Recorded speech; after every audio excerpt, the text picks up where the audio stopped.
From dividing the world of golf to taking away some of the top players in the world, Live Golf is enjoying it all. And now the league, along with the Rebels, is firing shots at the opponent league. You'll be surprised to know how they mocked the PGA Tour. So what happened was that there were some major changes made to the PGA Tour, and the Saudi-backed league isn't enjoying it. And they did what they're good at. They started mocking the PGA Tour, and with that, defectors Westwood and Poulter were also seen criticizing the proposals. With that said, let me tell you more about these changes. Apparently, the PGA Tour has approved changes to the designated events. Since golf leagues are almost always trying to make their new season more fun and exciting, the PGA Tour also did something similar. The tour reportedly made some changes to the designated events, which means that the course sizes will be reduced. Not just that, they also suggested that they'll eliminate cuts for the 2024 season. As per the reports, the elevated events that the tour added last year as a strategy against Live Golf will also have their courses reduced. This reduction will be between 70 and 78 players, while the 36-hole cutoff will also be removed. The thing is that these changes have started making the PGA Tour setup looks a lot like what fans have seen at the Live Golf events. Those who have noted already know that the Saudi-backed series launched their last year's events with smaller 12-team courses of 4. The events were said to be 54-hole events. There were no cuts, and the prize pools were guaranteed. And the defectors think that the PGA Tour is copying their beloved league. Not to mention there was a tweet as well. Live Golf mocked their rivals with a tweet.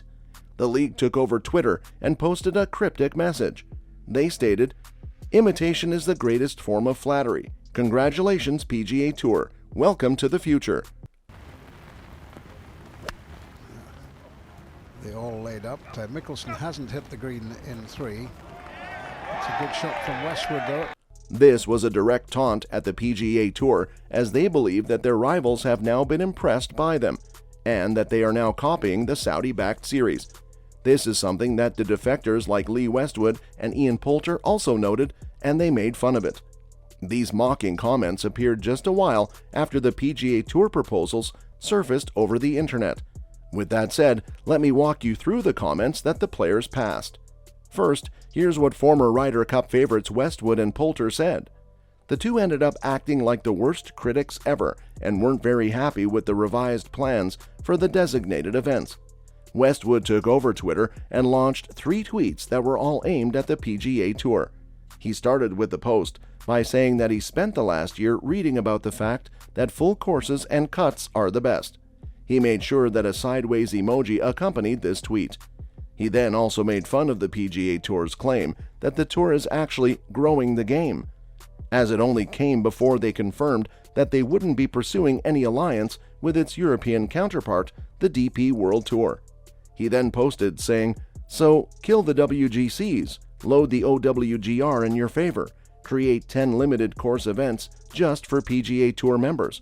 Not just that, he also pointed out that the tour added all this to 4 majors, Players, and the FedEx Cup, so that makes a full schedule for a top player. Is that growing the game? Where's the strategic alliance? He had previously also mentioned that he wasn't convinced by the strategic alliance and that the tour was just there to bully others. According to him, the PGA Tour has always been a bully and nothing else. He stated that he wasn't sold on the alliance because he's seen how the tour has behaved over the years. He also said that there hadn't been much giving, but instead they were just thugs who stole things. Not just that, he also talked about how he's been discussing this matter with others. He talked about his conversation with Keith, the DP World Tour CEO. He said that he's been talking to Keith and other team members about it, how it has all been going for the past 12 months. He said that he told Keith that getting in bed with the tour was definitely a big mistake. And then he ended his rant with a joke asking, "Where do Greg Norman and Phil Mickelson stand on PIP?" And after him came the other star. Poulter started talking about the matter, and he wasn't very kind with words either. Poulter weighed in and stated that the changes bore quite some major similarities to the Live Golf's format. Not just that, he also suggested that the PGA Tour should also face the same criticism that the Live Golf received from the media. After all, they are also doing the same stuff now. And honestly, if looked at properly, he might be a little bit right about it. Media and fans were quick to comment on the way LIV chose to set its events. But now when it's about the PGA Tour, there's a funny silence everywhere. With that said, Lee Westwood was quite mad at the PGA Tour about this entire thing, as he continued to tweet about it. He fired some tweets and really took a dig at the review. He also quoted the tweet from Poulter and said, "Oh my, when will the penny drop?" He said that with all this going on, something's gotta happen now. Westwood tweeted that everything sounds so familiar and similar to another product that was talked about in the media way too much. He also took a dig at the commentators who weren't silent when the matter was about the LIV Golf. Apparently, Westwood is now all ears and wants to hear something from those same people. However, he's left to wait only for now.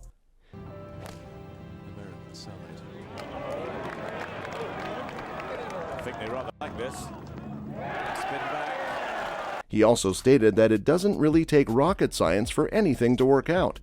Now let me shift back to Poulter because why not? He's been one of the biggest supporters of LIV after all. Since the day he joined LIV, no one has ever seen him stay silent in any situation like this. Just like Westwood, he was also very open about all the mocking and wanted the PGA Tour to answer the questions. His main query is the fact that now if the PGA is doing this, it's all good. In fact, many have even called the changes a great step ahead. But when the same thing was done by a rival league, and God forbid that he along with some other golfers liked the idea enough to join LIV, everything was a sin. When the league started 2023, their event wasn't aired as nicely as the PGA Tour. The LIV Golf events were only aired by the CW network, and they drew a paltry average of 286,000, while only 291,000 people viewed the opening on Saturday and Sunday. The PGA Tour, on the other hand, held the Honda Classic and was able to achieve around 1.61 million viewers on Saturday. Not to mention these numbers rose to 2.38 million viewers on Sunday when the events were aired on NBC. All in all, it's quite clear that the two leagues have their differences, but now, with the PGA Tour making a plan so similar to the LIV, it's getting awkward. Would you wear the same dress as your enemy to the prom after knowing that they're also wearing the exact same thing? No. The answer is clear, but the PGA Tour seems to think that the lace design is different when it's not. And there you have it, all about why the PGA Tour is being mocked by LIV and its players.